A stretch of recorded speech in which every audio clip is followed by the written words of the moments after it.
பாருங்க பைபிள் சொல்லுது, देखिए कलाम कहती है தேவன் என்ன செய்யறாரா, परमेश्वर क्या करता है, அவர் நம்மளை கண்காணியா வச்சிருக்கிறார் சபைக்கு. वो हमें कलीसिया के लिए एक रखवाली के लिए रखा है. எந்த சபையை வச்சிருக்கிறார், எந்த சபையில வச்சிருக்கிறாரா, कौन से कलीसिया में रखा है, அவர் தம்முடைய சுய ரத்தத்தினால சம்பாதித்த சபை. अपने ही लहू से जिसे मोल लिया है उस कलीसिया को. ஒரு சபையை அவர் சொல்றார், एक कलीसिया के बारे में वो कहता है அது அவருடைய சபை. वो उसका कलीसिया है. அவர் சொல்றார், இந்த கல்லின் மேல் என் சபையை கட்டுவேன். वो कहता है इस पत्थर के ऊपर अपनी कलीसिया को बांधूंगा. பாதாளத்தின் வாசல்கள் அதை மேற்கொள்வதில்லை. अधोलोक के फाटक उस पर प्रबल न होंगे. அந்த ஒரு சபையை उस कलीसिया को அவர் தம்முடைய இரத்தத்தினால மீட்டுக் கொண்டார். वो अपने लहू से मोल लिया है. அவர் இரத்தத்தினால மீட்டுக் கொண்ட பிறகு वो लहू से मोल लेने के बाद அவர் अनेகரை கண்காணியா வைக்கிறார். वो बहुत सारे लोगों को रखवाली के लिए रखता है. சபையில மேய்ப்பராக வைக்கிறார். और कलीसिया में चरवाह के मानित लगता है. சபையில பாஸ்டராக வைக்கிறார். कलीसिया में पासमान करके रखता है. அப்போ தேவன் என்ன செய்யறா பாருங்க, तो परमेश्वर क्या करता है, அவர் தம்முடைய சுய இரத்தத்தினால சம்பாதித்த சபை, वो अपने ही लहू से कमाया गया मोल लिया हुआ कलीसिया, அவர் சபையை மீட்டுக் கொண்டார். उस कलीसिया को वो मोल लिया है. இந்த மீட்கப்படுதல் ரொம்ப ரொம்ப முக்கியம். ये छुड़ाना जो है बहुत महत्वपूर्ण है. இந்த ரிடம்ஷன் ரொம்ப முக்கியமானது.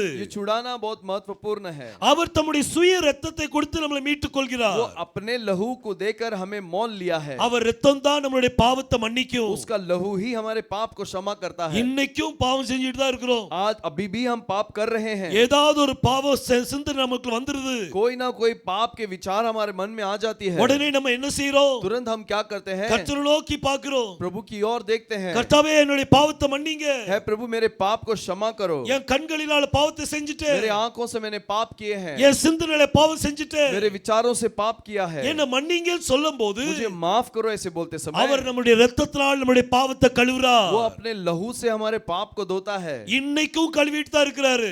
आज भी धो रहा है. இன்னைக்கும் இந்த ரிடம்ஷன் நடந்துகிட்டு தான் இருக்குது. आज भी ये मोल लेना चल रहा है. ஞானஸ்நானம் எது கொடுக்கிறோம், बपतिस्मा क्यों देते हैं, பாவ மன்னிப்புக்காக கொடுக்கிறோம். पाप की क्षमा के लिए देते हैं. இன்னைக்கும் ஜனங்கள் பாவ மன்னிப்புக்கு ஞானஸ்நானம் எடுக்கறாங்க. आज भी लोग पाप की क्षमा के लिए बपतिस्मा लेते हैं. அப்ப மீட்பு இன்னும் நடந்துட்டு தான் இருக்குது. तो छुटकार जो है चल रहा है. கடைசி ஆடு உள்ள வர்றது வரைக்கும் आखिरी भेड़ अंदर आने तक இந்த மீட்பு நடந்துகிட்டே இருக்கும். ये छुटकारा जो है चलता रहेगा. இன்னைக்கு ரிடம்ஷன் ஆன் தான் இருக்குது, அது ஆஃப் ஆகல. और वो मोल लेना जो है वो चालू है, वो खत्म नहीं हुआ. இன்னைக்கு ரிடம்ஷன் நடந்துட்டா இருக்குது. आज भी वो मोल लेता है. தேவன் நமக்காக பரிந்து பேசிக் கொண்டிருக்கிறார். परमेश्वर हमारे लिए बात करता है. அந்த பரிந்து பேசுதல் वो हमारे लिए बोलना இன்னைக்கும் முடியல. आज भी समाप्त नहीं हुआ. இன்னைக்கும் பரிந்து பேசிட்டு தான் இருக்கிறார். आज भी हमारे लिए बोल रहा है. இன்னைக்கு எண்ட் டைம்ல என்ன நடக்குன்னா, आखिरी समय में ये क्या होता है, இந்த ரிடம்ஷன் வந்து முடிஞ்சு போச்சு.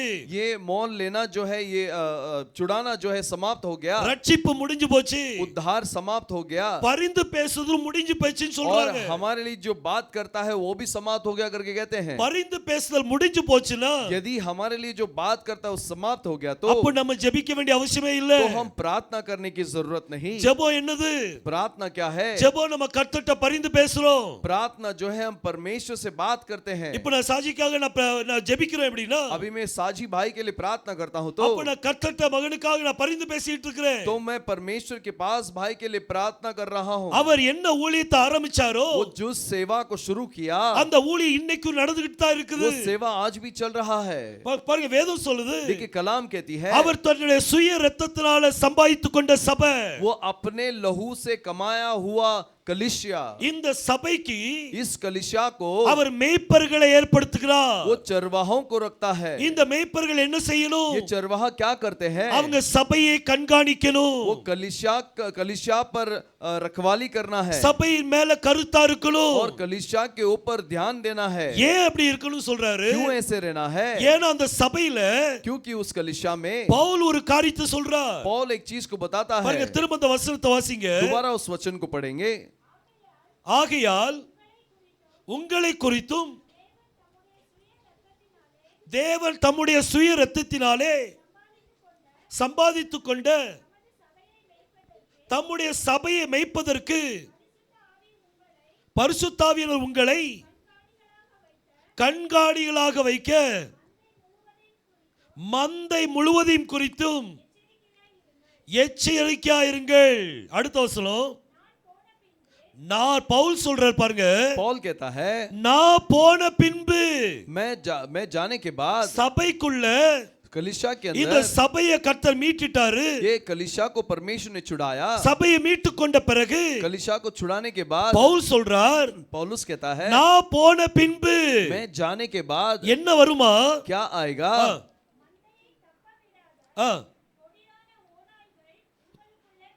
உங்களுக்குள்ள வரும், वो तुम्हारे अंदर आएगा. கொடிதான ஓநாய்கள், और फाड़ने वाली बेड़िया அது உங்களுக்குள்ள வரும். वो आएगा तुम्हारे अंदर. சபைக்குள்ள வரும். कलीसिया के अंदर आएगा. அது என்ன செய்யும்? वो क्या करेगी? இந்த ரட்சிப்பின் காரியத்தை உடைச்சு போடும். ये उद्धार के चीज को तोड़ देगी. சபையை கர்த்தர் மீட்டு கொண்டார். कलीसिया को परमेश्वर ने छुड़ाया. இந்த மீட்டு கொண்ட சபையை ये छुड़ाया हुआ कलीसिया को இந்த ஓநாய் என்ன செய்யும்? ये लोमड़ी क्या करेगी? அந்த மீட்புல இருந்து வெளியே கொண்டு ये வரும். बेड़िया उस चुटकार से बाहर ले आएगी. அவங்கள அது என்ன செய்யுமா? उनको क्या करेगा? அந்த சபையை பீறி போட்டுரும். उस कलीसिया को फाड़ देगी. அதனாலதான் கர்த்தர் கண்காணியை வச்சிருக்கிறார். इसीलिए परमेश्वर ने रखवाला को रखा है. அதுக்கு தான் மேய்ப்பர்களை வச்சிருக்கிறார். इसीलिए परमेश्वर ने चरवाहा को रखा है. இவங்க கையில ஒரு தடி இருக்குது. इनके हाथ में एक लाठी है. மேய்ப்பனுடைய கையில और चरवाहा के हाथ में எப்பவும் ஒரு தடி இருக்கும். हमेशा एक लाठी होगा. அந்த தடி எதுக்கு தெரியுமா? वो लाठी किस लिए? இந்த கொடிதான ஓநாய்கள் வரும்போது ये बेड़िया आते समय அதை துரத்தி அடிக்கிறதுக்கு उसे भगाने के लिए கர்த்தர் இந்த கையில தடியை கொடுத்திருப்பார். परमेश्वर ने एक हाथ में लाठी को दिया है. மேய்ப்பனுடைய கையில தடி இருக்குது. वो चरवाहा के हाथ में एक लाठी है. ஒரு கொடிதான ஓநாய் एक भयंकर लोमड़ी சபைக்குள்ள புகுந்து कलीसिया के अंदर घुसकर இந்த சபையை உடைச்சு போட நினைக்கும். ये कलीसिया को तोड़ना चाहती है. தேவன் இதை மீட்டு கொண்டார். परमेश्वर ने इसे छुड़ाया. அந்த மீட்ல இருந்து இது திரும்ப பிடிச்சு இழுக்குது பாருங்க. और उस छुटकारा से दोबारा खींचने की कोशिश करती மீட்பெல்லாம் है. முடிஞ்சு போச்சு. छुटकार समाप्त हो गया. இனிமே மீட்பு கிடையாது அப்படி சொல்லுவாங்க. अभी छुटकारा नहीं है करके बोलते हैं. ஆனா மீட்பு நடந்துட்டு இருக்குது. लेकिन छुटकारा हो रहा है. இது எங்க இருந்து வருவாங்க? ये कहां से आएंगे? இது வெளியில இருந்து வருவாங்களா? बाहर से आएंगे क्या? இல்ல வெளியில இருந்து வர மாட்டாங்க. बाहर से नहीं आएंगे. உள்ளுக்குள்ளே தான் இருக்காங்க. अंदर ही है. பாருங்க அதுக்கு அடுத்த வசனம் வாசிக்கலாம். उसके अगला वचन कहता है 30 வசனத்தை வாசிங்க. 30वें वचन को உங்களிலும் சிலர் எழும்பி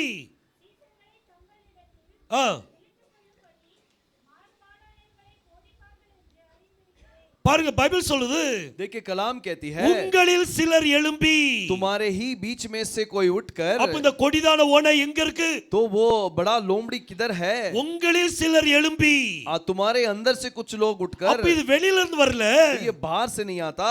இது ஜனங்கள் மேல ஜனங்கள் சிந்தனைக்குள்ள வருது. और लोगों के विचार के अंदर आता है. நம்ம சிந்தனைக்குள்ள हमारे विचार के अंदर ஓநாயுடைய சிந்தனை வந்துரும். वो बेड़िया का विचार आ जाएगा. இந்த சிந்தனை வந்தா என்ன செய்யும்? ये विचार आएगा तो क्या करेगा? நிறைய சீஷர்களை தம் பக்கமா இழுக்கும். बहुत सारे शिष्यों को अपने तरफ खींचेगा. தனக்கு சீஷனா மாத்தும். अपने आप को शिष्य बनाएगा. நம்ம எல்லாம் யெகோஷுவாவுக்கு சீஷர்கள். हम सब यहोशुआ के लिए शिष्य हैं. ஒரு காரியம் எப்பவும் ஞாபகத்துல வச்சுக்கிடணும். एक चीज हमेशा ध्यान रखिए.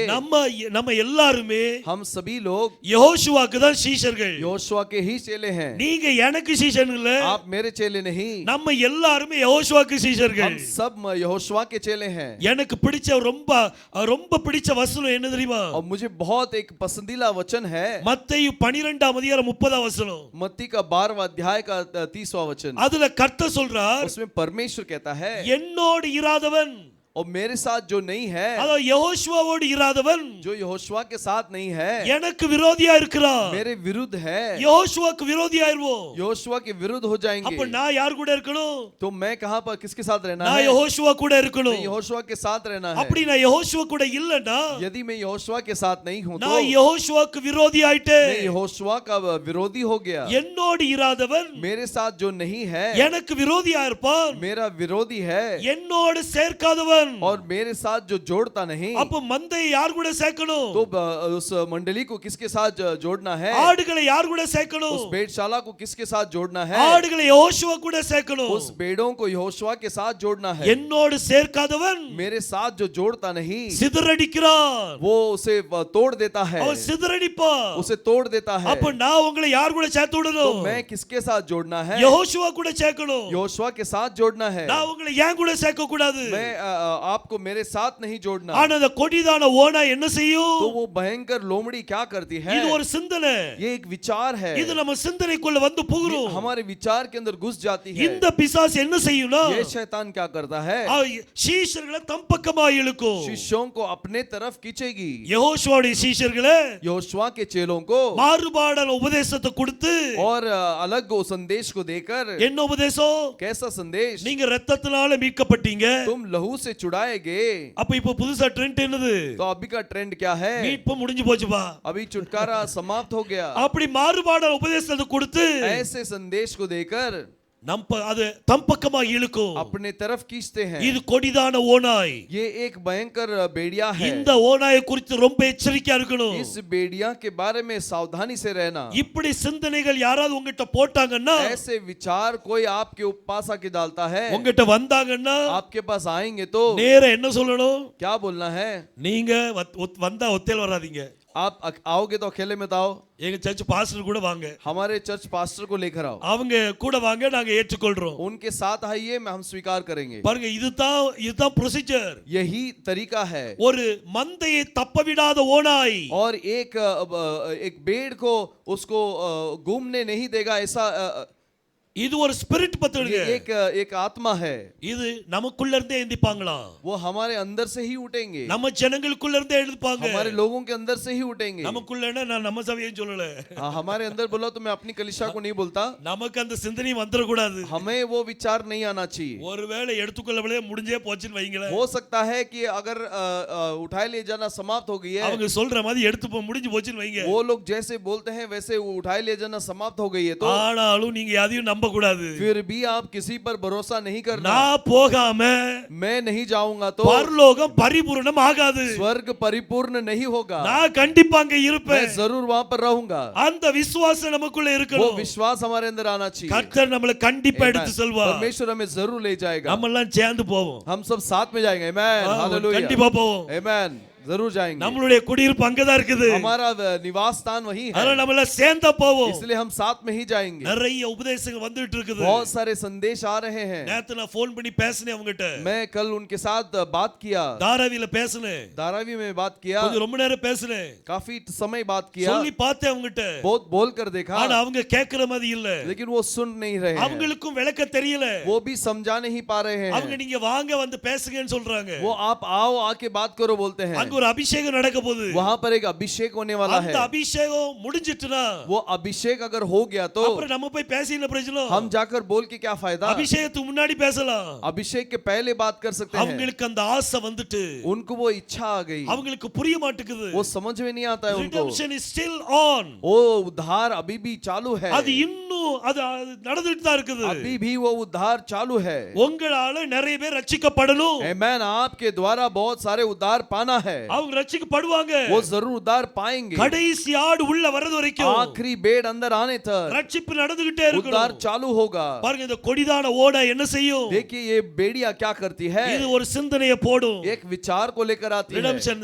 மாறுபாடான உபதேசம். वो अलग संदेश, முடிஞ்சு போச்சு பாரு ரிடம்ஷன். समाप्त हो गया उद्धार, ஆனா ரிடம்ஷன் முடியல. लेकिन उद्धार समाप्त नहीं அது हुआ है। இன்னும் நடந்துட்டு தான் இருக்குது. वो अभी भी चल रहा है। ரொம்ப பெரிய சிக்கலான நேரத்துல இருக்கிறோம். बहुत कठिन परिस्थिति में हम लोग हैं। சபைக்குள்ள कलीसिया के अंदर 5 விதமான மிருகங்கள் உள்ள வரும். 5 प्रकार के जानवर आते हैं। அந்த 5 விதமான மிருகத்தையும் वो 5 प्रकार के जानवर, மேய்ப்பன் என்ன செய்யணும் அப்படின்னா, उनको चरवा क्या करना है? அது அடையாளம் கண்டு கொண்டு उसे जानकर தடி எடுத்து ஓட ஓட விரட்டணும். वो लाठी लेकर उसे ऐसे भगाकर அந்த मारना है। சிந்தனையை விரட்டணும். उसके विचार को भगाना है। நபரை விரட்டுறது இல்ல, व्यक्ति को भगाना नहीं, அது அவங்களுடைய சிந்தனையை விரட்டணும். उनके विचार को भगाना है। அப்ப என்ன எப்படி இருக்கணும் அந்த மேய்ப்பன்? तो चरवा कैसा रहना है? வேதத்தை கரைச்சு குடிச்சவங்களா இருக்கணும். कलाम को पढ़ने वाले होना चाहिए। என்ன கேள்வி கேட்டாலும் कोई भी सवाल पूछे तो அவங்களுக்கு சொல்லதுக்கு ரெடியா இருக்கணும். उसको बताने के लिए तैयार रहना चाहिए। அந்த மேய்ப்பன் தான் वो चरवाहा ही அவங்க எல்லா சிந்தனை விரட்டி அடிக்க उनके முடியும். सारे विचारों को भगा सकता है। ஏன்டா இப்போ பூனால ஒரு ஃபேமிலி என்கிட்ட பேசும்போது, और पुणे में एक परिवार मुझसे बात करते அவங்க समय ஒரு குடும்பத்தை போறாங்க. वहाँ एक परिवार के पास जाते हैं, சந்திக்க போறாங்க. वो भेंट करने के लिए जाते हैं। நான் சொன்னேன் இப்போ போகாதீங்க, मैंने कहा अभी मत जाओ, முதல்ல என்கிட்ட டீச்சிங் எடுத்துக்கிடுங்க, पहले मेरे पास से शिक्षण ले लो, அதுக்கு பிறகு நீங்க போங்க. उसके बाद आप जाओ। அப்பதான் ஏதாவது கேள்வி கேட்டாங்கன்னா तभी अगर वो कुछ सवाल करेंगे உங்களுக்கு பதில் கொடுக்க முடியும். आप जवाब दे सकते हैं, இல்லாட்டி அவங்க பேசுற பேச்சல नहीं तो फिर आप वो जो बोलते हैं उस बात போன में ஆடு ரிட்டர்ன் வராது, वो जो भेंट जाती है वो लौट कर नहीं आएगी, அங்க அப்படியே போயிரும் वो பிரபு. ऐसे ही चली जाएगी। சோ மந்தை மேய்க்கிற மேய்ப்பர்கள் और जो भेड़शाला को चलाते हैं அவங்க चरवाह, ரொம்ப கருத்தாக இருப்பாங்க. वो बहुत ध्यान से रहते हैं ஆடுகளுடைய நிலைமை அறிந்திருக்கணும். और भेड़ों के परिस्थिति को जान कर रहना है। பாருங்க நீதிமொழிகள் नीति वचन 27ஆம் அதிகாரம் 27वां अध्याय அதுல 23ஆம் வசனத்தை வாசிங்க. 23वें वचन को पढ़ेंगे। Proverbs 27:23. உன் ஆடுகளின் நிலைமையை நன்றாய் அறிந்து கொள், உன் மந்தையின் மேல் கவனமாயிரு. பாருங்க பைபிள் சொல்லுது, कलाम कहती है உன் ஆடுகளின் நிலைமையை நன்றாய் அறிந்து கொள். तेरे भेड़ बकरियों की दशा को समझ ले। ஒரு மேய்ப்பன் எப்படி இருப்பாங்களா? एक चरवाह कैसे रहेंगे? ஆடுகளுடைய நிலைமை அவங்களுக்கு தெரியும். वो भेड़ के दशा को जानते हैं। நீங்க உங்க எல்லாருடைய நிலைமை எனக்கு தெரியும். आप सभी का दशा मुझे मालूम है। நீங்க ஒரு ஸ்டெப் எடுத்து வச்சாலே आप एक कदम उठा के रखेंगे तो நான் பல காரியங்களை யோசிச்சுவேன். मैं बहुत सारे को सोच लेता हूँ, அடுத்து இதுதான் நடக்க போகுது, अगला यही होने वाला है, முழங்கால் போட்டுதான் ஆகணும். घुटने में जाना पड़ेगा। ஆடுகளின் நிலைமையை वो அறிந்திருக்கணும். भेड़ों के दशा को जानना है। ஆடுகளின் நிலைமை அறிந்திரு, மந்தையின் மேல கவனமா இருக்கணுமா? और पशुओं के ऊपर देखभाल करना है। ஆடுகள் மேல கவனமா இருப்பாங்க. और पशुओं के ऊपर ध्यान देते हैं। மேய்ப்பன் எப்படி இருக்கணும்? चरवाह कैसे रहते हैं? ரொம்ப கவனமா இருக்கணும். वो बहुत ध्यान देते हैं। ஏ क्यों?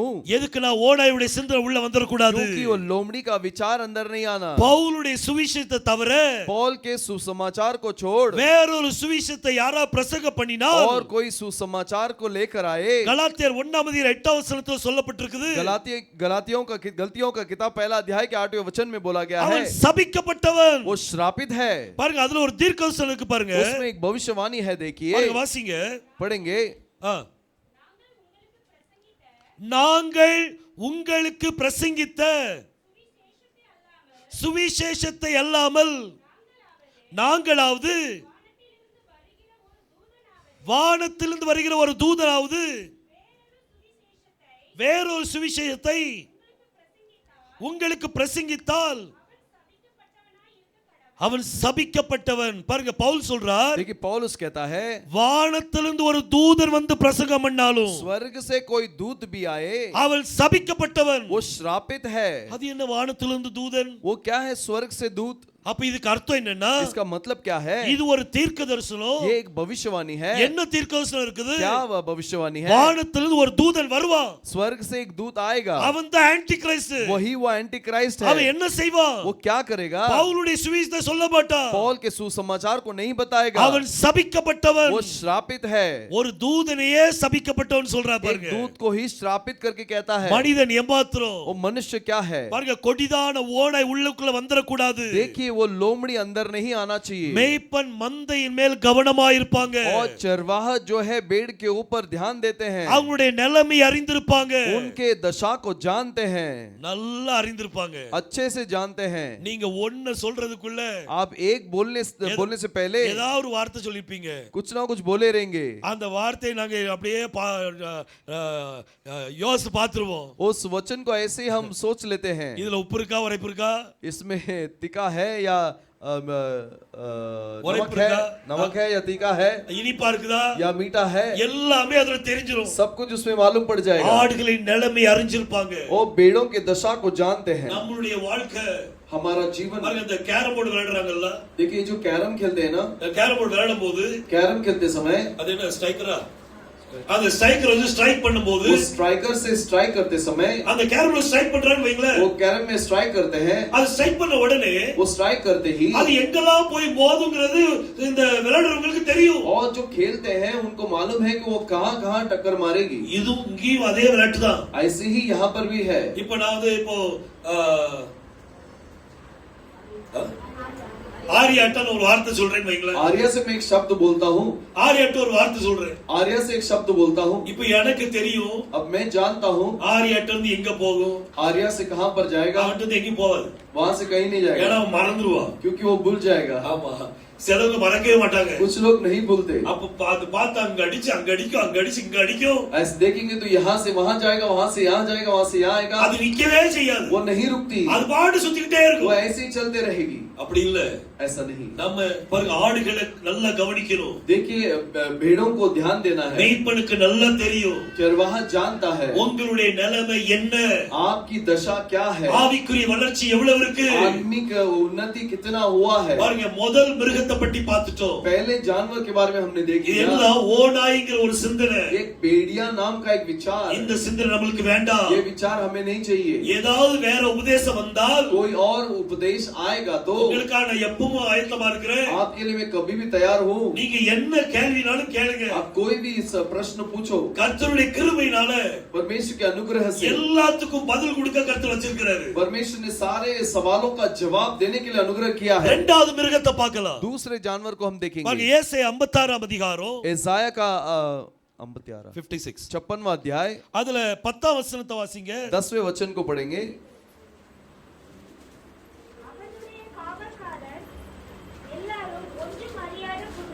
பாருங்க, அவனுடைய காவற்காரர், और उसके रखवाले, அதாவது சபையினுடைய மேய்ப்பர், कलीसिया के चरवाहा, இவங்க எப்படி இருக்காங்களா? वो कैसे हैं? ஒண்ணும் அறியாத குருடர். वो कुछ जानते नहीं, ऐसे अंधे हैं. எது கேட்டாலும் தெரியாது. कुछ भी पूछो नहीं मालूम. எனக்கு அதை விளக்க தெரியல, मैं उसे समझा नहीं எனக்கு सकता, அப்படி செய்ய தெரியல. मैं ऐसा कर नहीं அப்ப सकता. இவங்க யாரு?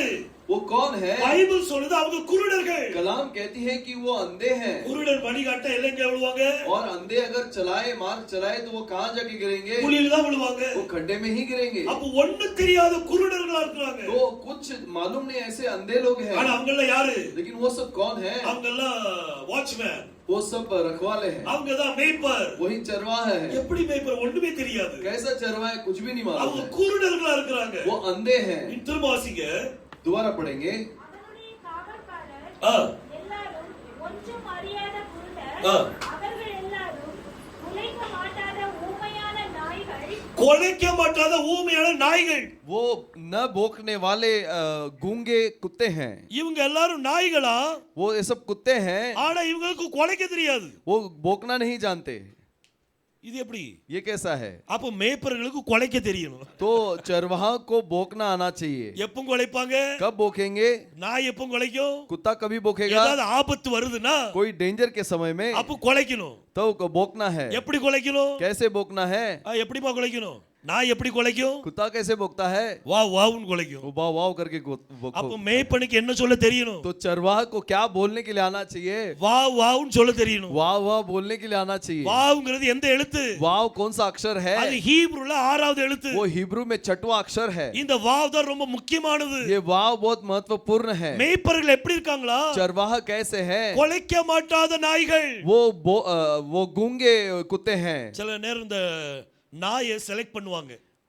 कुछ समय इस कुत्तों को வீட்ல வளர்க்கிறதுக்கு घर में पालने के लिए वो चुनते हैं. அந்த நாய் செலக்ட் பண்ணுவாங்க. वो चुनते हैं. அப்ப அது எப்படி செலக்ட் பண்ணுவாங்க वो தெரியுமா? कैसे चुनते हैं? அது காதை பிடிச்சு தூக்குவாங்க. उसके कान को पकड़कर वो उठाते அதுக்கு हैं. அபியான் கத்திச்சின் வைங்க. वो अगर ऐसे ही चिल्लाता है அப்ப இது நல்ல நாய். तो ये अच्छा कुत्ता है. அது தூக்குன பிறகு ஒண்ணும் கத்தலன்னு வைங்க. उसको उठाने के बाद भी अगर वो चिल्लाता नहीं அதை है வீட்டுக்கு கொண்டு போக மாட்டாங்க. उसको घर नहीं ले ஏன்னா जाएंगे, அது கொலைக்க மாட்டாத நாய். क्योंकि वो गूंगा कुत्ता है. ஒரு மேய்ப்பன் எப்படி இருக்கணுமா? एक चरवाहा कैसे रहना है? ஆபத்து வருதுனா अगर एक कुछ तकलीफ आती है, சபைக்கு தெரியப்படுத்தணும். कोई विपत्ति में कलीसिया को समझाना है. அவங்க கொலைக்கிற நாய், वो भौंकने वाले कुत्ते हैं, அவங்க தெரியப்படுத்துவாங்க. वो समझाएंगे. ஆனா இந்த மேய்ப்பன் எப்படி இருக்காரா? लेकिन ये चरवाहा कैसा है? கொலைக்க மாட்டாத நாய். वो गूंगा कुत्ता है. அவங்க ஒண்ணும் தெரியாத குருடர்கள். वो अज्ञान अंधे हैं. அப்ப இந்த நாய் எப்படி? तो ये कुत्ता कैसा है? இதுக்கு பேசவும் தெரியாது, ये बोल भी नहीं सकता, இது குருடாவும் இருக்குது. ये अंधा भी है. ஒண்ணும் தெரியலனா குருடு. कुछ नहीं मालूम है तो अंधा है. இன்னைக்கு இப்படி மேய்ப்பர்கள் இருக்காங்க. आज ऐसे चरवाहा हैं. ஏன் தெரியுமா? क्यों है? இவங்க மேல ஒரு ஸ்பிரிட் இருக்கும். इनके ऊपर एक आत्मा है. அது என்ன ஸ்பிரிட்? वो कैसी आत्मा பாருங்க, है? அடுத்த வசனம் வாசிங்க. अगला वचन पढ़िए. சாரி, அதான் தூக்க மயக்கமாய் புலம்புகிறவர்கள் நித்திரை பிரியர். இது எப்படிப்பட்ட நாயா? ये किस प्रकार का कुत्ता है? திருப்தி அடையாத वो तृप्त न होने वाले பெரும் வயிற்று நாய்கள். वो बड़ी पेट वाले कुत्ते हैं। இதுக்கு சாப்பிட மட்டும் தான் தெரியும். ये केवल खाना जानता है, வாரி வாரி சாப்பிடும். वो ऐसे ले लेकर खाएगा, ஆனா இது என்ன செய்யாது? लेकिन ये क्या नहीं करेगा? வீட்டை காவல் காக்காது. वो घर को नहीं संभालेगा। எவ்வளவு போடுங்க சாப்பிடும், कितना दो खाएगा, ஆனா வீட்டை காவல் காக்காது. लेकिन घर की रखवाली नहीं இது करेगा। எப்படிப்பட்ட நாயா? ये किस प्रकार का कुत्ता பெரும் है? வயிற்று நாய். वो बड़ी बड़ी पेट वाली कुत्ता है। இதனுடைய சிந்தனை இது எப்படி இருக்கும்? इसका विचार कैसा है? இந்த ஸ்பிரிட் எப்படி இருக்கும்? ये आत्मा कैसा होगा? வாசிங்க.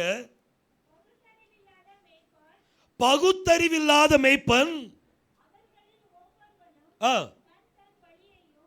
சரி பகுத்தறிவில்லாத மேய்ப்பனா இருப்பாங்க. वो जान नहीं सकते ऐसे चरवाहा रहेंगे। இன்னைக்கு மேய்ப்பர்களுக்கு आज चरवाहा को ஆவியை பகுத்தறியக்கூடிய வரம் வேண்டும். आत्मा को परखने का वरदान चाहिए। உபதேசத்தை அவங்க சோதித்து பார்க்கக்கூடிய வரம் वो வேண்டும். संदेश को परख कर देखने वाली अभिषेक चाहिए। அவங்களுக்கே ஒண்ணும் தெரியலன்னா अगर वही खुद जानते नहीं तो அவங்க என்ன செய்வாங்க? वो क्या करेंगे? அவங்க பெரு வயிற்று நாய்கள். वो बड़ी पेट वाले कुत्ते हैं, அவங்க மட்டும் சாப்பிட்டுட்டு இருக்காங்க அவ்வளவு. वो सिर्फ खा रहे हैं बस। ஒரு उतना ही। ஒரு ஒரு பட்டர்ஃப்ளை எடுத்துக்கிடுங்க, एक तितली को ले लीजिए, ஒரு ஹனி பீ எடுத்துக்கிடுங்க. एक मधुमक्खी को ले लीजिए। இந்த ரெண்டுமே பூ மேல உட்காருது. ये दोनों फूल के ऊपर बैठती है। ரெண்டு பூ மேல உட்கார்ந்து दोनों फूल के ऊपर बैठकर அதுல இருக்கிற நெக்டரை உரியும். और उसके अंदर के चीजों को चूसती है। அதுக்கு போஜனம் தான் அது. उसका वही भोजन है। அது அந்த பட்டர்ஃப்ளை என்ன செய்யும்? और ये तितली क्या करती है? இது சேர்த்து வைக்காது.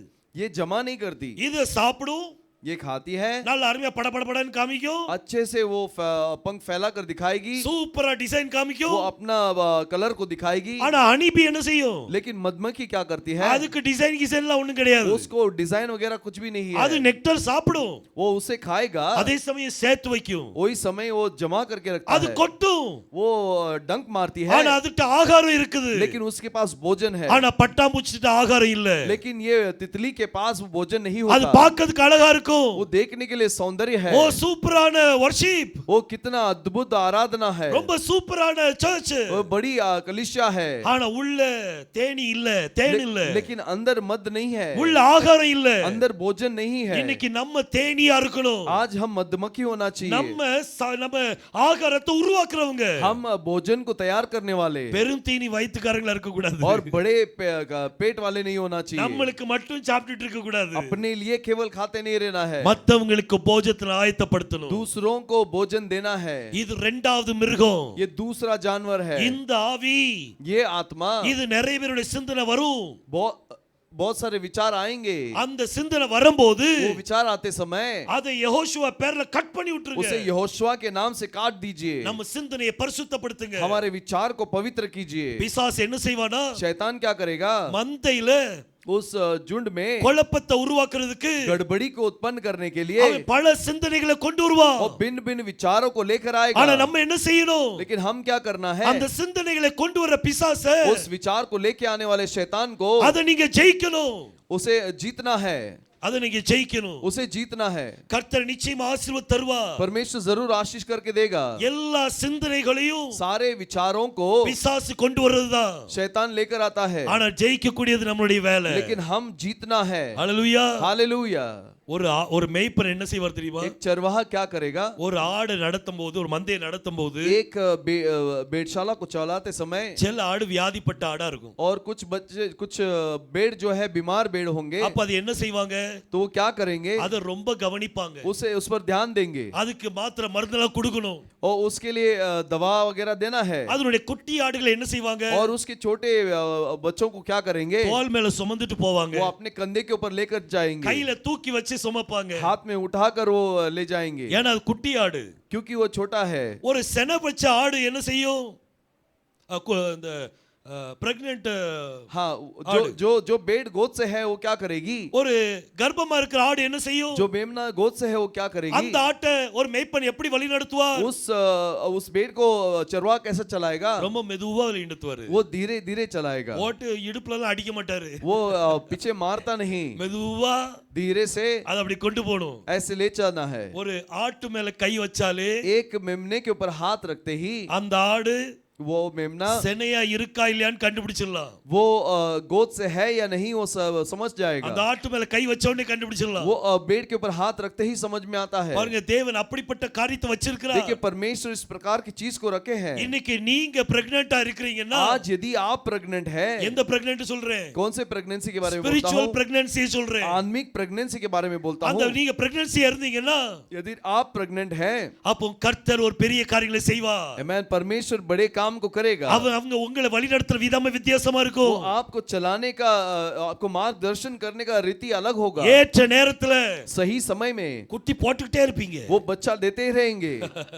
குட்டி போட்டுக்கிட்டே இருக்கணும். बच्चा देते ही रहेंगे। ஆடு குட்டி போடலாட்டி अगर बेड बच्चा नहीं देता है तो கொஞ்ச நாள் கழிச்சு கசாப்பு கடை. वो थोड़े दिन के बाद वो कसाब, वो बकरे काट मटन देने वाले के शॉप में जाएगा, அங்கதான் போகும். वहीं पर जाएगा। ஆனா குட்டி போடுற ஆடா கர்த்தர் மாத்துவார். आमेन, लेकिन बच्चा देने वाला बेड हमें बनाएगा। आमेन, தேவன் கண்டிப்பா ஆசீர்வதிப்பார். परमेश्वर जरूर आशीष देगा। அவர் கர்ப்பத்தை திறப்பார். वो गर्भ को खोलेगा। அவர் ஆவிக்குரிய கர்ப்பத்தை वो திறக்கிறவர். आत्मिक कोख को खोलने वाला परमेश्वर है। हालेलुया। நீங்க ஜெபிக்கும் போது எப்படி ஜெபிங்க? आप प्रार्थना करते समय कैसे करेंगे? கர்த்தாவே ஏன் மூலமா प्रभु मेरे द्वारा ரெண்டு குட்டி போடணும் கர்த்தாவே, இந்த 6 மாசத்துல போடணும். ये 6 महीने में 2 बच्चा देना है। ஹalleluya. हालेलुया। என்ன இந்த சர்ச்சில் குட்டி போட சொல்றாரு? क्या हुआ, ये कलीसिया में बच्चा देने के लिए कह रहा है? ஆடு குட்டி போடணும். और बेड जो है वो बच्चा देना है। ஆனா மந்தைக்குள்ள लेकिन बेडशाला के अंदर ரெண்டு விதமான ஸ்பிரிட் உள்ள நுழையும். 2 प्रकार की आत्माएं आती है। ஒன்னு ஓநாய், एक लोमड़ी है இன்னொன்னு இந்த பெரு வைத்து நாய், और दूसरा एक बड़े पेट वाला कुत्ता, இன்னொரு மூணாவது மிருகத்தை பார்க்கலாம். और तीसरे जानवर को हम देखेंगे। பாருங்க 2 கொரிந்தியர் दूसरा कोरिन्थ 11 அதிகாரம் 11वां अध्याय அதுல 3ஆம் வசனத்தை வாசிங்க. तीसरे वचन को पढ़ेंगे। दूसरा कोरिन्थ 11:3। 2 கொரிந்தியர் 11:3. ஆகிலும் ஆ சர்ப்பமானது ஆகிலும் சர்ப்பமானது தன்னுடைய தந்திரத்தினாலே ஆ ஏவாளை வஞ்சித்தது போல ஆ உங்கள் மனது ஆ கிறிஸ்துவை பற்றிய உண்மையினின்று ஆ விலகுபடி ஆ கெடுக்கப்படுவோமென்று ஆ பயந்திருக்கிறேன். ஹிந்தியில வாசிங்க. परंतु मैं डरता हूँ ஆ कि जैसे सांप ने अपनी चतुराई से हवा को बहकाया, ஆ वैसे ही तुम्हारे मन उस सीधाई और पवित्रता से जो मसीह के साथ होनी चाहिए कहीं भ्रष्ट न किए जाए। பாருங்க இங்க பவுல் சொல்றார், पौलुस कहता है, சர்ப்பமானது ஏவாளை வஞ்சித்தது போல जैसे सर्प ने हवा को भरमाया, உங்க மனமும் आपके मन கிறிஸ்துவை பற்றின உண்மை நின்று और मसीह के सच्चाई को छोड़ விலைக்கு கெடுக்கப்படுமோ என்று பயந்திருக்கிறேன். और उससे वो भ्रष्ट करेगा करके मैं डरता हूँ। இந்த சர்ப்பத்தின் ஆவி உள்ள நுழைஞ்சிர கூடாது. ये सर्प की आत्मा अंदर घुसना नहीं चाहिए। சபைக்குள்ள நுழைஞ்சிர கூடாது. कलीसिया के अंदर घुसना नहीं चाहिए। அது என்ன செய்யும்? वो क्या करेगा? அது வார்த்தையை மாத்தும். वो वचन को बदलेगा। கர்த்தர் சொன்னார், परमेश्वर ने कहा, நீங்க அந்த கனியை புசிக்கும் நாளிலே और जिस दिन इस वृक्ष के फल को खाओगे அன்னைக்கே சாவீங்கன்னு उसी சொன்னார். दिन तुम मरोगे। ஆனா சர்ப்பம் என்ன சொல்லுச்சு? लेकिन सर्प ने क्या कहा? நீங்க சாகவே சாவதில்லை. तुम मरोगे ही नहीं। அப்படியே வார்த்தை புரட்டி ऐसे போட்டுட்டு ही वचन को बदल दिया। இந்த சர்ப்பத்தின் ஆவி உள்ள வரும்போது ये सर्प की आत्मा अंदर आते समय இங்க ஒரு பிரசங்கம் நடக்கும், यहाँ पर एक प्रचार होता है, அங்க வேற ஒரு யோசனை நடக்கும். वहाँ और एक विचार चलता है। அப்படி இல்ல. ऐसा नहीं है। தேவ கிறிஸ்துவை பற்றின உண்மை நின்று मसीह के सच्चाई से நம்ம மனம் விளக்கப்படக்கூடாது. हमारे मन भटकना नहीं चाहिए। கர்த்தருக்குள்ள ஸ்டடியா இருக்கணும். परमेश्वर के अंदर स्थिरता से रहना है, அவரை பற்றின அறிகிற அறிவில और उसके बारे में जानने की जानकारी நம்ம में வளர்ந்துகிட்டே இருக்கணும். हम बढ़ते ही रहना है। இன்னைக்கு நான் உங்ககிட்ட சொல்றேன், யோசுவா பற்றி கட்டுரை எழுதுங்க. யோசுவா பற்றி ஒரு எஸ்ஸே எழுதுங்க. आज मैं कहता हूं कि यहोशुआ के बारे में एक ऐसे लिखिए। எத்தனை பேர் எத்தனை பக்கம் எழுதுவீங்க? कितने लोग कितनी पन्ना लिखेंगे? யோசுவா நம்ம மத்தியில டேவிட் இருக்கிறான். हमारे बीच में डेविड है। கட்டுரை எழுத சொல்லும்போது அவன் ஒரு 2 பக்கம் எழுதிட்டு வந்துட்டான். वो ऐसे लिखने के लिए जब बोले थे तो दो पेज लिखकर लेके आया। Who is Yehoshua to me? कौन मेरे लिए यहोशुआ क्या है? அப்படி வரி வரியா எழுதி கொண்டு வந்தான். ऐसे लिखकर लेके आया। ஒரு சின்ன பையன் எழுத முடியும்னா एक छोटा बच्चा अगर अगर लिख सकता है அப்போ நம்ம அவரை எவ்வளவு புரிஞ்சிருக்கிறோம், तो हम उसे कितना जानते हैं, நம்ம அவரை பற்றி என்னென்ன எழுத हम முடியும். उसके बारे में क्या क्या लिख सकते हैं. யெகோஷுவா பற்றின உண்மையை यहोशुआ के बारे में जो सच्चाई है, சர்ப்பம் என்ன செய்யும், सर्प क्या करेगा, அது திருப்பி போட பார்க்கும். उसे पलटने की कोशिश करेगा. சர்ப்பத்தின் வல்லமைகள் सर्प के सामर्थ இது ரொம்ப கிரியை செய்யும். ये बहुत काम करता है. நம்ம ரொம்ப கேர்ஃபுல்லா இருக்கணும். हम बहुत सावधान रहना ஒரு है. காரியத்துல ஏதாவது ஒரு क्वेश्चन இருக்குனா, अगर कोई भी प्रश्न है, வேதத்துல இருந்து ஏதாவது ஒரு क्वेश्चन இருக்குனா, कलाम के अंदर से कोई प्रश्न है, तो நீங்க என்கிட்ட 1000 தடவை கேளுங்க, आप मेरे पास 1000 बार पूछिए, ஒண்ணும் பிரச்சனை இல்ல. कोई समस्या नहीं. நான் விதவிதமா நான் சொல்லி கொடுக்க முயற்சி मैं பண்றேன். कोशिश करूंगा कि आपको अलग अलग प्रकार से समझाएं, ஆனா ஃபோன் பண்ணி யார்ட்டையும் கேள்வி கேட்றாதீங்க. लेकिन फोन करके दूसरे किसी के पास मत पूछिए. பாஸ்டர் இன்னைக்கு இப்படி பேசுறாங்களே, आज पास्टर ने ऐसा हमारा पास्टर ने ऐसा बात किया, பைபிள் இப்படி எழுதி இருக்கு लेकिन कलाम में ऐसा लिखा है, அப்படின்னு ஒரு கேள்வியை போட்டீங்கன்னு வைங்க, ऐसे आप दूसरे किसी को पूछेंगे ना, அவர் மனசு வேற எங்கேயாவது போயிடும். उसका मन कहीं और दौड़ेगा. அதனால इसलिए எந்த கேள்வி இருந்தாலும் कोई भी प्रश्न रहेगा எழுதி तो வச்சு இந்த வாட்ஸ்அப்ல வாய்ஸ் அனுப்பிடுங்க. और लिखकर या फिर व्हाट्सएप में वॉइस मैसेज भेज दीजिए. அதை கேட்டு பதில் சொல்லிடுவேன். उसे सुनकर मैं जवाब दूंगा, என்னால முடிஞ்ச அளவு நான் பதில் சொல்றேன். और मुझसे जितना होगा उतना जवाब दूंगा. தெரியலனா தெரியலன்னு சொல்லிடுவேன்.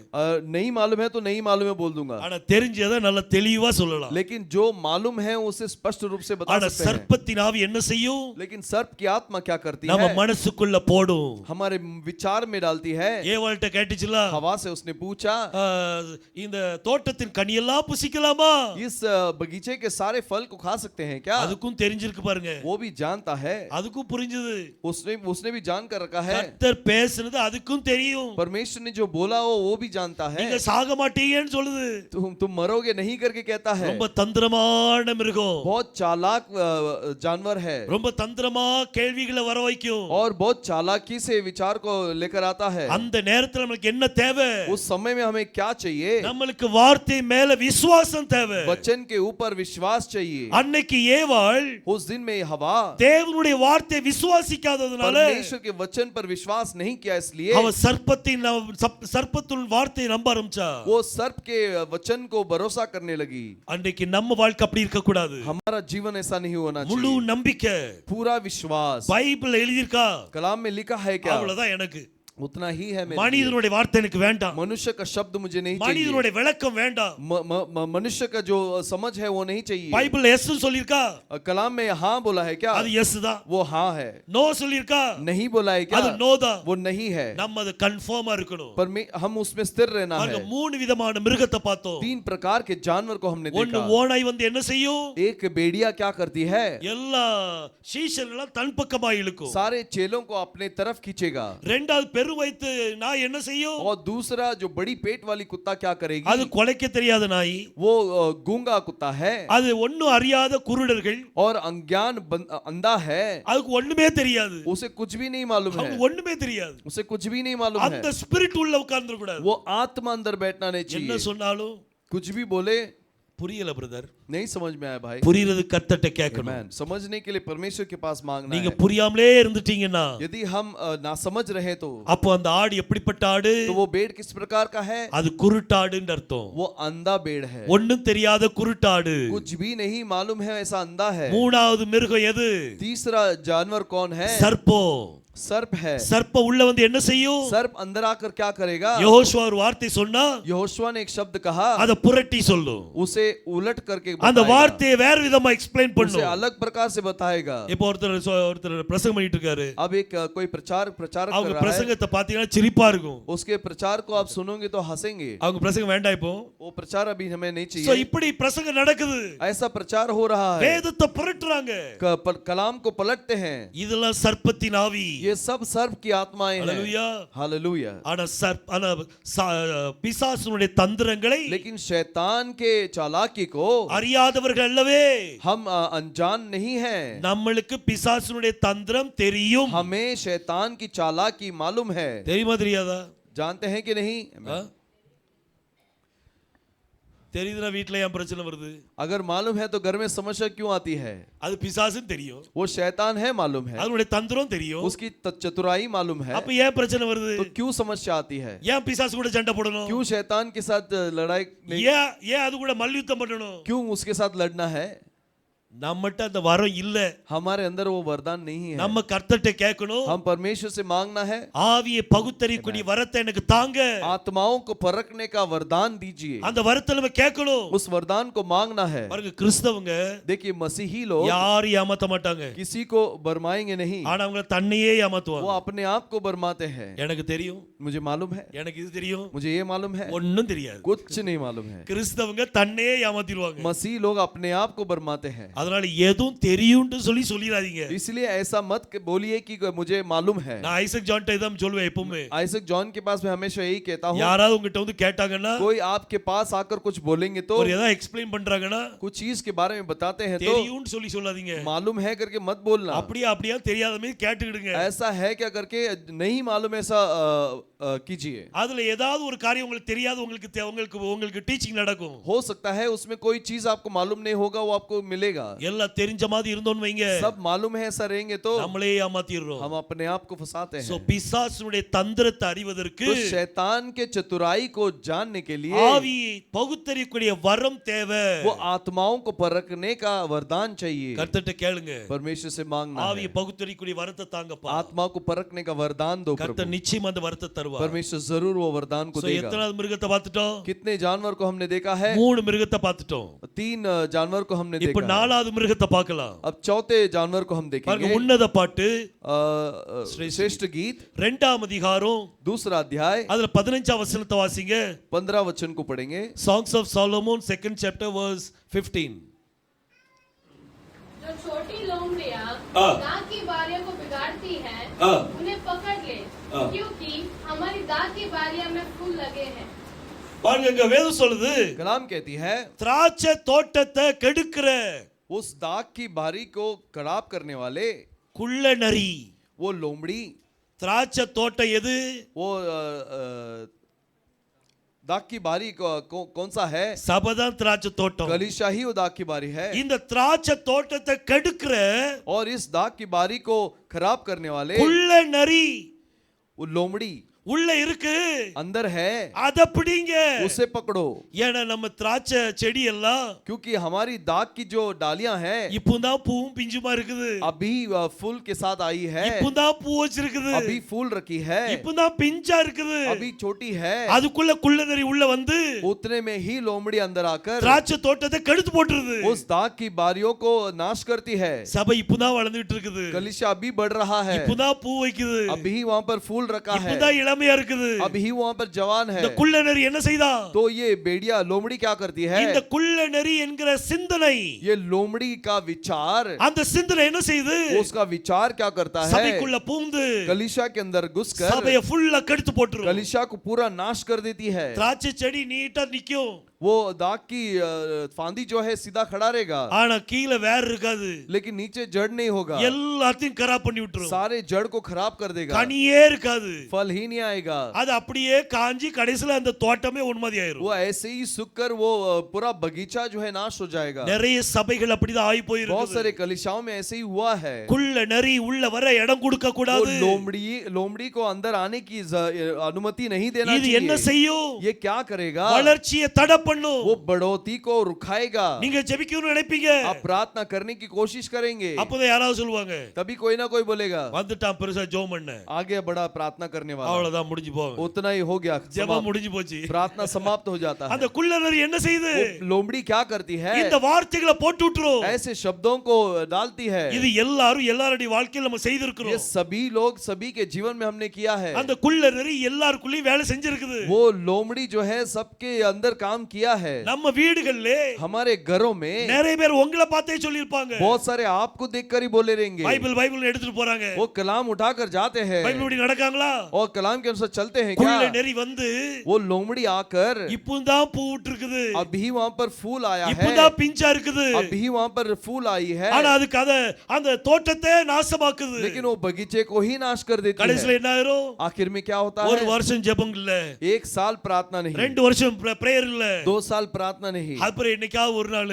फिर कभी एक दिन நான் முதல்ல நல்லா ஜெபிப்பேன் मैं பிரதர், पहले बहुत अच्छा प्रार्थना करता था என்னாச்சு? भाई, लेकिन क्या हुआ, குள்ள நெறி சிந்தனையில போட்டுட்டு लोमड़ी विचार के अंदर डाल दी, நம்மளுடைய வாழ்க்கையை கெடுத்து போட்டு हमारे जीवन को नाश कर दी। விடக்கூடாது கொள்ள நெறிய, नहीं छोड़ना है उस लोमड़ी को, அதை பிடிச்சு வெளியே போடணும். उसे पकड़कर बाहर फेंकना நம்ம है, சிந்தனையிலிருந்து வெளியே தூக்கி போடுங்க. उनके विचार से बाहर फेंकिए। நம்ம சிந்தனையில தான் பெரிய காரியம் நடக்குது. हमारे विचार के अंदर ही सब कुछ होता है। So, முதல் மிருகம் எது? पहला क्या है, அது ஓநாய். वो भेड़िया है। இரண்டாவது என்னது? दूसरा क्या है, பெரு வைத்து நாய். बड़ी पेट वाली कुत्ता। மூணாவது மிருகம் எது? और तीसरा क्या है, சர்ப்பம். सर्प है। நாலாவது என்னது? चौथा क्या है, குள்ள நரி. लोमड़िया है। ஐந்தாவது पांचवा ஒரு பெரிய மிருகம். एक बड़ी जानवर। எதை யோசிச்சு பாருங்களேன், எந்த மிருகமா இருக்கும்? सोच कर देखिए कौन सा जानवर होगा। எல்லா மிருகமும் பயப்படக்கூடிய ஒரு மிருகம். सभी जानवर डरने वाली जानवर है। மனுஷன்தான். எல்லா மிருகமும் பயப்படக்கூடிய ஒரு மிருகம். सब जानवर उससे डरते हैं, அது மனுஷன்தான். वो मनुष्य है। பாருங்க யோவான் 10ஆம் அதிகாரம் यूहन्ना का 10वां अध्याय 1ஆம் வசனத்தை வாசிங்க. पहले वचन को हम पढ़ेंगे। மெய்யாகவே மெய்யாகவே மெய்யாவே மெய்யாகவே நான் உங்களுக்கு சொல்கிறேன், நான் உங்களுக்கு சொல்லுகிறேன், ஆட்டு தொழுவத்துக்குள் வாசல் வழியாய் பிரவேசிக்காமல் வேற வழியாக ஏறுகிறவன் கள்ளனும் கொள்ளைக்காரனுமா இருக்கிறான். வாசல் வழியா வரலன்னா जो सीधे द्वार से नहीं आता அவன் யாரா? वो कौन है, கள்ளனும் கொள்ளைக்காரனும். चोर और डाकू है। ஏன் வாசல் வழியா வரல? क्यों द्वार से नहीं आता, ஏன்னா வாசல்ல யார் உட்கார்ந்திருப்பா? क्योंकि द्वार पर कौन बैठा है, மெய்ப்பன் உட்கார்ந்திருப்பாரு. चरवाहा बैठा होता है। ஆடுகளை திருட எதுக்கு வருவா? और चोर क्यों आता है, திருட எதுக்கு வருவா? क्यों आता है, திருட தான் வருவா. वो चोरी करने के लिए आता है। ஆடுகளை தான் திருட வருவா. वो भेड़ को ही चोरने के लिए आता है। ஆடையே திருடிட்டு போயிருவா. वो भेड़ को ही चोरी करके जाता இந்த है। திருடன் என்ன செய்வான்னா, ये चोर क्या करता है, இவன் வாசல் வழியா வர மாட்டான். वो द्वार से नहीं आएगा, முதல்ல மேய்ப்பனை சந்திக்க மாட்டான். पहले चरवाहा को नहीं देखेगा, அப்படியே வேற வழியா குதிச்சு வந்து वो दूसरे रास्ते से उड़ी मारकर அப்படி ஆடுகள்ல வந்து वो भेड़ों के बीच में आकर நல்ல கொழுத்த ஆட பாப்பா, अच्छे तंदुरुस्त भेड़ को देखता है, அப்படியே தூக்கிட்டு போவான். ऐसे ही उठा ले जाता இது है। யாரு? ये कौन है, இதுதான் திருடன். यही चोर है। இந்த திருடன் என்ன செய்வான்? ये चोर क्या करता है, பாருங்க, அதுல 10ஆம் வசனத்தை வாசிங்க. उसमें 10वें वचन को आप पढ़िए। போதும் பாருங்க, பைபிள் சொல்லுது वो कलाम कहती है திருடன் எதுக்கு வரனா? चोर क्यों आता है, திருடவும் वो चोरी करने, கொல்லவும் मारने के लिए அழிக்கவும் வாரான். और नाश करने के लिए आता है। ஏன்னா அவன் மேய்ப்பன் இல்ல, क्योंकि वो चरवाहा नहीं, அவன் திருடன். वो चोर है। அவன் திருடன் என்ன செய்வான்? वो चोर क्या करता है, முதல்ல ஒரு கொழுத்த ஆட திருடுவான். पहले एक तंदुरुस्त भेड़ को चुराता है। அவன் வளர்க்க தெரியாது, उसको बढ़ाना नहीं जानता। கடையில கசாப் கடைக்கு தான் போகும். उसके बाद वो मटन शॉप में जाता है, அதை வெட்டுவான், उसे घात करता है, அதை நாசமாக்கிடுவான். उसे नष्ट कर देता है। முடிஞ்சு ஆட்டினுடைய சோலி முடிஞ்சு, वो उस भेड़ का सारा समाप्त हो गया, ஆவிக்குரிய வாழ்க்கை முடிஞ்சது. आत्मिक जीवन समाप्त हो जाती है। பெரிய மிருகம் யார் தெரியுமா? बड़ा जानवर कौन है, இந்த திருடன் தான். ये चोर है। இந்த திருடன் என்ன செய்வான்? ये चोर क्या करता है, அவன் பக்க வழியா வருவான். वो टेढ़े मार्ग से आएगा, அவன் வாசல் வழியா பிரவேசிக்க वो மாட்டான். द्वार से नहीं आता। வாசல் வழியா யார் வருவான்? द्वार से कौन आता है, மெய்ப்பன் தான் வருவான். केवल चरवाहा आता है। ஆனா வாசல் வழியா வராதவன், और जो द्वार से नहीं आता, அவன் கள்ளனும் கொள்ளைக்காரனுமா இருக்கிறான். वो चोर और डाकू है। சோ அப்ப மெய்ப்பன் எப்படி இருப்பாரு? तो चरवाहा कैसा होगा, கண்ணும் கருத்துமா இருப்பார். वो बहुत ध्यान से रहेगा தன் ஆடுகளை நன்றாய் அவனுடைய நிலைமை அறிந்திருப்பார். और अपने भेड़ों की दशा को जानेगा। அதனுடைய அந்த ஒவ்வொரு ஆட்டினுடைய நிலையும் அவர் தெரியும். हर एक भेड़ की दशा को वो जानता है। இன்னைக்கு அதே சம்பவத்தை தான் இன்னைக்கு வச்சிருக்காரு. आज वही स्थिति को परमेश्वर ने रखा है। நம்மெல்லாம் மந்தைகள், हम सब भेड़शाला हैं। கர்த்தர் இந்த மந்தை மேய்க்கிறதுக்கு மெய்ப்பனை வச்சிருக்கிறார். परमेश्वर ने इस भेड़शाला को चलाने के लिए एक चरवाहा को रखा எல்லாத்த है। விட பெரிய மெய்ப்பன் யாரு? और सबसे बड़ा चरवाहा कौन है, யெகோஷுவா தான் பெரிய மெய்ப்பன். यहोशुआ ही बड़ा चरवाहा है। அவர்தான் நல்ல மெய்ப்பன், वही अच्छा चरवाहा है। அவர்தான் பெரிய மெய்ப்பன், वही बड़ा चरवाहा है। அவர்தான் பிரதானமான மெய்ப்பன், वही महान चरवाहा है। அவர்தான் எல்லாம். वही सब कुछ है। அந்த மெய்ப்பன்ட்ட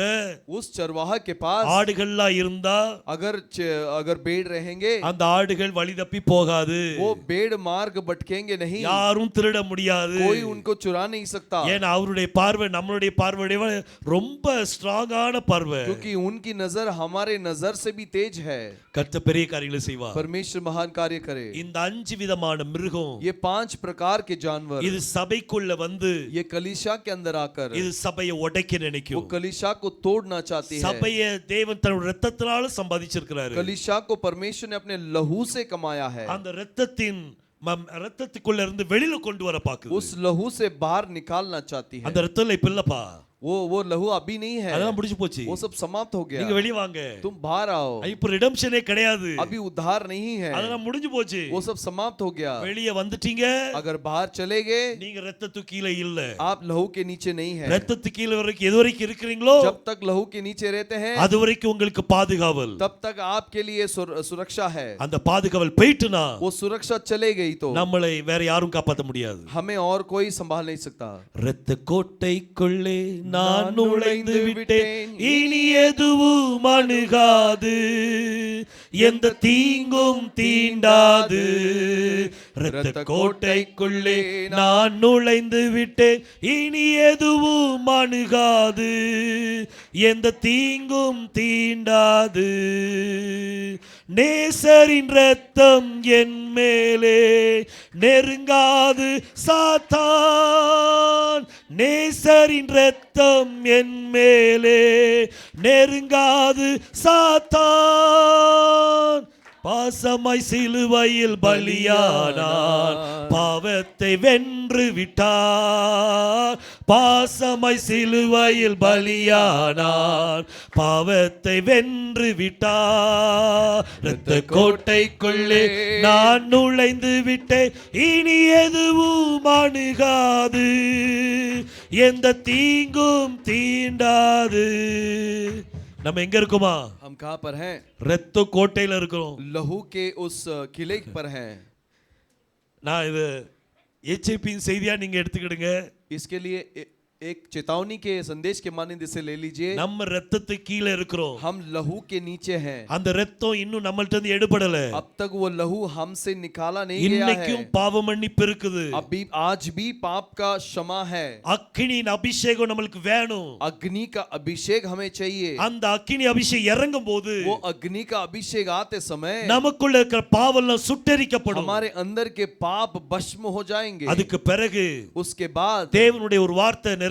परमेश्वर का एक वचन पूरा होगा। தேவனால் பிறந்தவன் परमेश्वर से जो जन्मा है பாவம் செய்யார், वो पाप न करता। இன்னைக்கு பரிசுத்தாவி பெற்ற பிறகும் आज पवित्र आत्मा पाने के बाद சின்ன भी சின்ன பாவங்கள் இருக்குது. छोटी छोटी पाप है, ஆனா அக்கினியின் அபிஷேகம் இறங்கும் போது लेकिन अग्नि का अभिषेक उतरते समय பாவம் ஃபுல்லா சுட்டெரிக்கப்படும். पूरा पाप नाश हो जाता है। சபைக்குள்ள कलीसिया के अंदर 5 விதமான மிருகம் வரக்கூடாது. 5 प्रकार के जानवर नहीं आना। அதுக்கு தடி வச்சுக்கிட்டு உட்கார்ந்துட்டு இருக்கிறேன். उसके लिए मैं लाठी पकड़कर बैठा हूँ। அத பவுல் சொல்றாருல, पौलुस कहता है நான் அன்போட வரட்டா मैं प्रेम से आऊं இல்லாட்டி பெரம்போட வரட்டா? या फिर लाठी के साथ आऊं। அது தமிழ்ல பெரம்புன்னு கொடுத்துருக்கு, वो तमिल में लाठी करके दिया है, ஆனா இங்கிலீஷ்ல என்ன கொடுத்திருக்குன்னா लेकिन अंग्रेजी में क्या दिया है? ராட்னு கொடுத்திருக்குது. वो एक रॉड करके दिया है, தடி கொண்டு வரட்டான்னு கொடுத்திருக்குது. वो एक सलिया करके दिया गया है।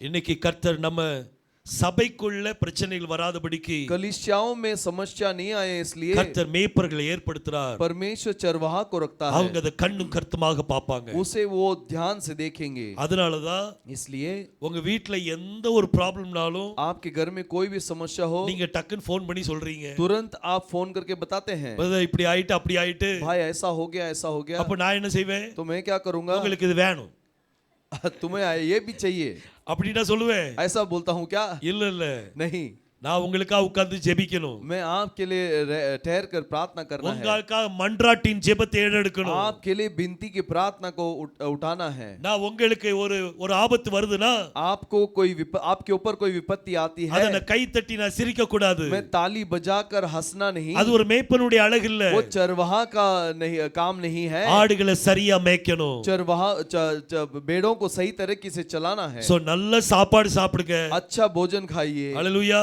हालेलुया। என்ன சாப்பாடு? क्या भोजन? ஆவிக்குரிய சாப்பாடு சாப்பிடுங்க. आत्मिक भोजन खाइए। நல்ல உங்க முதுகெலும்புலாம் ஸ்ட்ராங்கா இருக்கட்டும். आपके कमर की जो हड्डियां हैं वो स्ट्रांग होने दो। தீர்க்கதரிசி என்ன சொல்றாருன்னா, भविष्यवक्ता क्या कहता है? ஒரு தேசத்துக்கு முதுகெலும்பு யாரு? एक देश के लिए रीढ़ की हड्डी कौन है? ஸ்திரீகள் தான் முதுகெலும்பு. बहन, स्त्रियां ही उसकी रीढ़ की हड्डी हैं। அந்த ஸ்திரீகள் வந்து சரியில்லைன்னா यदि वो स्त्री सही नहीं है तो அந்த தேசமே பாழாய் போயிடும். वो देश जो है नाश हो जाएगा। அதே மாதிரி ऐसे ही இன்னைக்கு சபையில आज कलीसिया में முதுகெலும்பு அப்படின்னு சொன்னா अगर रीढ़ की हड्डी अगर बोलेंगे तो இன்னைக்கு ஸ்திரீகள் முதுகெலும்பா இருக்கிறாங்க. आज स्त्रियां जो है वो रीढ़ की हड्डी हैं। அப்போ ஸ்திரீகளை பார்த்தாலே वो स्त्रियों को देखेंगे तो அந்த சபையினுடைய நிலைமை புரிஞ்சிரும். उस कलीसिया की परिस्थिति समझ में आती है। நம்ம 11 மணிக்கு வந்தோம்னு வைங்களேன், अगर हम 11 बजे आते हैं, ரொம்ப அருமையான சபை, एक बहुत अद्भुत कलीसिया है, நிலைமை நல்லா இருக்குது, स्थिति सही है, 10 மணிக்கே வந்துருங்க. 10 बजे आ जाइए। கர்த்தர் பெரிய காரியங்களை செய்வார். परमेश्वर महान कार्य करेगा। அவர் சூழ்நிலையை மாத்துவாரு. वो परिस्थितियों को बदलेगा। நம்ம குடும்பத்தின் சூழ்நிலை அவர் மாற்றுவார். हमारे परिवार के परिस्थिति को वो बदलेगा। பெண்கள் வந்து முதுகெலும்பா இருக்கிறாங்க, और स्त्रियां जो है रीढ़ की हड्डी हैं। அப்ப எவ்வளவு ஆகாரம் சாப்பிடுறோமோ तो जितना हम भोजन खाते हैं அவ்வளவு அந்த முதுகெலும்பு ஸ்ட்ராங்கா இருந்துச்சுன்னா उतना रीढ़ की हड्डी वहां बलवान रहेगी। तो இந்த சபை நிறைய குட்டி போடும். ये कलीसिया बहुत सारे बच्चा देगी। என்ன சபை? அங்க அங்க ஒரு சபை, இங்க ஒரு சபை, और कैसी कलीसिया, वहां कलीसिया, यहाँ कलीसिया, சபைகளா குட்டி போட்டுட்டு போகும். वो कलीसियाओं के ऊपर कलीसिया बनाती रहेगी। போடணுமா வேண்டாமா? करना है कि नहीं? நம்ம சபை நிறைய குட்டி போடணும். हमारी कलीसिया बहुत बच्चा देना है। ஒரு ஆமீன் இல்லையே, கேட்க வேண்டி இருக்குதே. तो मांगना पड़ता हालेलुया। है। हालेलुया। கர்த்தர் ஆசீர்வதித்தார். परमेश्वर आशीष करेगा। சோ மந்தைய वो उस भेड़ को பாதுகாக்கக்கூடியது संभालना அது மேய்ப்பனுடைய வேலை. वो चरवाह का काम है। கர்த்தர் கணக்கு என்கிட்ட தான் கேட்பாரு. परमेश्वर हिसाब मेरे पास ही लेगा। யாராவது ஒருத்தர் எடறி போறாங்கன்னா, कोई अगर फिसल जाते हैं तो என் மனசுல எவ்வளவு துக்கம் இருக்கும் தெரியுமா? मेरे मन में जो दुख होता है, நான் எவ்வளவு கர்த்தருடைய சமூகத்துல இருப்பேன் எனக்கு எனக்கு தான் தெரியும். मैं परमेश्वर के समूह में कैसा रहता हूँ நான் मुझे ही அப்ப मालूम है। கர்த்தர்ட்ட எப்படி பேசுவேன் தெரியுமா? मैं परमेश्वर से क्या बोलता हूँ? கர்த்தாவே, கவர்மெண்ட் சட்டம் இருக்குது, है प्रभु, सरकारी नियम है। ஒரு மரத்தை வெட்டினால் एक वृक्ष को काटेंगे तो இன்னொரு 10 செடியை நட்டு வைக்கணும். 10 वृक्ष को लगाना है। இதுதான் கவர்மெண்ட் சட்டம். यही सरकार का नियम है। இந்த ஒரு ஃபேமிலி வரலப்பா, एक परिवार नहीं आया प्रभु, எனக்கு 10 ஃபேமிலி தாங்க, मुझे 10 परिवार दीजिए, எனக்கு 10 ஃபேமிலி வேணும். मुझे 10 परिवार दीजिए। அப்படிதான் கேட்பேன் கர்த்தர்ட்ட. ऐसे ही मैं परमेश्वर से मांगता हूँ। கொஞ்சத்தில் உண்மையா இருந்தால் और थोड़े में जो सच्चाई से रहते हैं அநேக காரியத்துக்கு அதிகாரியாக வைப்பார். बहुत सारे चीजों पर अधिपति बनाएगा। கர்த்தர் நிச்சயமா ஆசீர்வதிப்பார் परमेश्वर நம்மள. जरूर आशीष करेगा हमें। சோ எந்த ஒரு சூழ்நிலையினாலும் कोई भी परिस्थिति में எப்பவுமே என்கிட்ட கான்டாக்ட்ல இருங்க. हमेशा मेरे से संपर्क कीजिए। ஏதாவது ஒரு இடத்துக்கு பாருங்க, சில நேரம் என்ன ஆகும்னா, कुछ समय क्या होता है, சில பிரதர்ஸ் வந்து என்கிட்ட கேட்பாங்க, भाई हम मुझसे पूछते हैं, பிரதர் நாங்க போட்டா, भाई मैं उधर जाऊं क्या, அந்த வீட்டுக்கு போட்டா, उस घर में जाऊं क्या, அப்படி கேட்பாங்க. ऐसे पूछते हैं। அப்ப நான் அவங்ககிட்ட சொல்லுவேன், तो मैं उनसे कहता हूं, பிரதர் அங்க போகாதீங்க, ब्रदर वहां मत जाओ, வேற வீட்டுக்கு போங்க. दूसरे घर में जाओ, ஏன்னா அந்த வீட்ல என்ன ஆவி இருக்குன்னு எனக்கு தெரியும். क्योंकि उस घर में क्या आत्मा है मैं जानता அங்க हूं। என்ன காரியம் நடமாடிட்டு இருக்குன்னு எனக்கு தெரியும். वहां पर क्या चल रहा है मुझे मालूम है। சில வீட்ல கம்பல்சரியா நீங்க போங்கன்னு சொல்லுவேன். और कुछ घर में जरूर आप जाइए करके कहता हूं। பாருங்க, தீர்க்கதரிசி டைம்ல देखिए भविष्यवक्ता के समय में பாலாசீர் லாரி बालासी लारी அவர் அங்க அமெரிக்காக்கு போனாராம். वो अमेरिका में गए थे। அப்போ தீர்க்கதரிசி சொல்லிருக்காரு, तो भविष्यवक्ता ने कहा நீ இந்தியாக்கு திரும்ப போ, तू दोबारा इंडिया को जा, உன் பின்னால ஒரு ஆவி லாந்திட்டு இருக்கு. तेरे पीछे एक आत्मा मंडराती இவர் है। கேட்காம இன்னொரு நாள் இருந்தாரு. ये नहीं सुने और एक दिन ठहर गया। இந்தியாக்கு வந்த உடனே इंडिया आते ही நான் தான் இயேசு கிறிஸ்துன்னு சொல்லிட்டேன். मैं ही यीशु हूं करके कह दिया। அவர் தான் மனுஷகுமாரன்னு சொல்லிட்டார். वही मनुष्य का पुत्र है करके कह दिया। ஒரு ஊழியக்காரனுக்கே இந்த நிலைமைன்னா एक सेवक का ही ये परिस्थिति है। तो மேய்ப்பனுடைய சத்தத்தை கேட்கணும். चरवा के शब्द को सुनना, ஒரு இடத்துக்கு போறதுக்கு முன்னாடி एक जगह में जाने से पहले நம்ம கேட்கணும். हम पूछना है। உங்க ஃபேமிலி ப்ராப்ளம் அது வேற, आपके परिवार की जो समस्याएं वो अलग है, ஆனா மத்த காரியத்தை கண்டிப்பா கேளுங்க. लेकिन बाकी चीजों के लिए आप पूछिए, அப்பதான் ஜெபத்துல வைக்க முடியும். तभी प्रार्थना में रख सकते हैं। நீங்க போற காரியத்தை கர்த்தர் வாய்க்க பண்ணுவார். आप जिस काम से जाते हो उसमें परमेश्वर தடைகள் सफलता அவர் देगा। நீக்குவார். रुकावटों को वो निकालेगा। हालेलुया। आमेन, हालेलुया। நம்ம கேப்ரியல் பிரதர் ஒரு பெரிய சாட்சி தான். हमारे बीच में भाई गैब्रियल एक बड़ी गवाही है। முதல்ல घाटकोपरல வேலை பார்த்துட்டு இருந்தாங்க. पहले घाटकोपर में काम करते थे, சம்பளமே சரியா கொடுக்க மாட்டான். पगार बराबर नहीं था। அப்போ கேட்டாங்க என்னப்பா பாஸ்டர் விட்டுருவா வேண்டாமா என்ன செய்யன்னு तो கேட்டாங்க. उन्होंने पूछा पास्टर मैं क्या करना है, छोड़ दूं क्या करूं? பேசாம விட்டுட்டு வந்துருங்க. मैंने कहा कि छोड़ के आ जाओ இங்க வந்து எல்லா கேரேஜ்லயும் நீங்க உங்க கார்டை கொடுங்க. और यहाँ पर सारे गैरेज में अपना कार्ड को दो। அவங்க அவங்க டைரக்டா போய் பேச ஆரம்பிச்சிட்டாங்க. वो अपने आप जाकर बात करने लगे கூப்பிட ஆரம்பிச்சிட்டாங்க வேலை செய்யறதுக்கு. और काम के लिए वो लोग बुलाने लगे। கரெக்ட்டா லாக்டவுன் டைம். लॉकडाउन का समय, லாக்டவுன் ஆயிட்டு. लॉकडाउन हो चुका ஆனா அவங்க வேலை நிக்கல. लेकिन उनका काम रुका नहीं। அவங்க வேலை நடந்துட்டே தான் இருந்துச்சு. उनका काम चलता रहा। எதுக்கு? क्यों?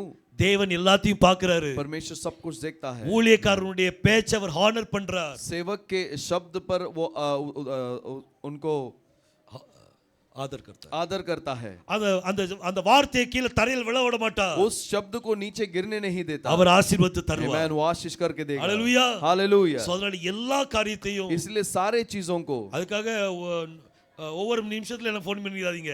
उसके लिए हर एक मिनट मुझे फोन मत कीजिए। முக்கியமான திருப்பங்கள் இருக்கும்போது, महत्वपूर्ण बातें जब होती है, ஜெபம் இல்லாம முன்னாடி போகாதீங்க. प्रार्थना के बिना आगे मत बढ़ो। prayer is very important. प्रार्थना बहुत जरूरी है। கர்த்தர் நிச்சயம் ஆசீர்வதிப்பார். परमेश्वर जरूर आशीष दे। பிசாசுடைய தந்திரங்களை நாம் அறியாதவர்கள் அல்லவே. और शैतान के चतुराई को हम जानते नहीं, ऐसा नहीं है। கர்த்தர்ட்ட கேளுங்க, परमेश्वर से मांगिए, அவர் ஆசீர்வாதத்தை वो தருவார். आशीष करके देगा। Hallelujah, hallelujah.